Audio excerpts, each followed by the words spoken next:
judgments. In 2017, when the U.S. recognized Jerusalem as Israel's capital, you wrote that the decision helps Iran and further isolated the U.S. in the Middle East.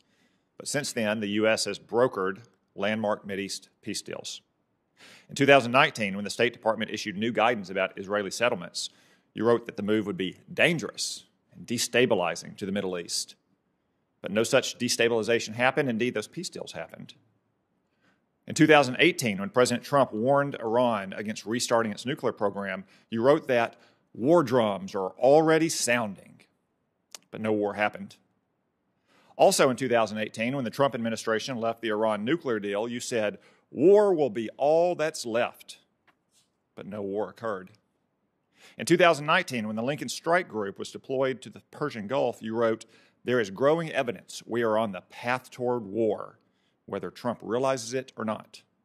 But again, no war came. Last year, when the U.S. killed Iran's terrorist mastermind, Qasem Soleimani, you claimed now Trump has started a war with Iran and Iraq. But once again, no war followed. By contrast, in 2010, as coalition forces withdrew from Iraq, you dismissed concerns about the security situation as exaggerated and said it was very unlikely to trigger a dramatic uptick in violence. So, Dr. Kahl, while you spent the last 4 years warning about impending wars that never happened, when Mideast policy was your job at the Pentagon, you failed to foresee the rise of ISIS, which launched an actual war involving 30,000 Islamic insurgents conquering a quarter of Iraq. Dr. Kahl, it seems to me that your judgments about matters of war and peace are almost always wrong. Now let's turn to some of your other writings. Can I have the first poster board, please? In 2019, in response to a story about Syria, you wrote that the Republican Party has debased itself at the altar of Trump and now is the party of ethnic cleansing. Have the next poster board, please. You further accused all Republican senators who supported foreign military aid to our partners as owning the world's worst humanitarian crisis in Yemen. That's 45 senators, all somehow responsible for mass civilian casualties, inflicted in no small part by Iran's proxies, I would add. And could I have the next board, please? And just last summer, you approvingly quoted a wild-eyed claim that the Republican Party has a death cult fealty to President Trump.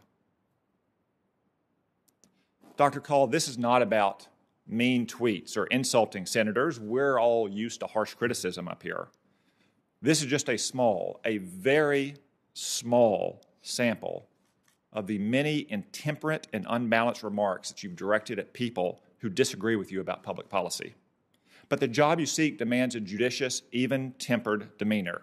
You'll face disagreements every day in the Pentagon, across the executive branch, with Congress. But your long record of volatile outbursts will have a toxic and detrimental impact on your relationship with Congress. What's worse, I fear your intemperate manner will create an equally toxic environment inside the Pentagon, stifling healthy, robust debate. And there's the fact that your rants have slandered not just a few politicians up here in Congress, but the millions of troops and veterans who consider themselves Republicans. So, Dr. Kahl, how can you responsibly execute the duties of this position, having so deeply poisoned the well? I appreciate your candor, Senator. To state the obvious, the last few years have been pretty polarizing on social media. I'm sure there are times that I got swept up in that.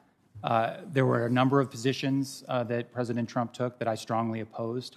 I think the language that I used in opposing those was sometimes disrespectful, and for that I apologize.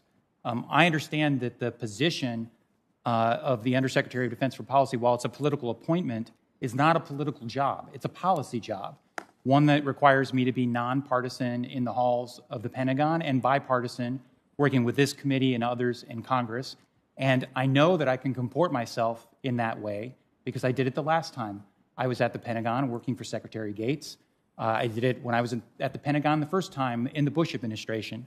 I have a long track record of being able to put politics aside in public office and put the national interest first. Thank you, Dr. Kahl. I'm glad that you recognize that you were swept away in the moment. I would just say that some of these tweets happened in the middle of the night when presumably you were sitting at home reading the news. The real tense moments are going to happen when you're in the Pentagon and Iran hijacks another American ship or China shoots down an aircraft. And if this is the way you respond to mere policy disagreements when you're sitting at home reading the news, I do not think that you're fit to sit in the Pentagon and make decisions about life and death. That's one reason why I'll oppose your nomination.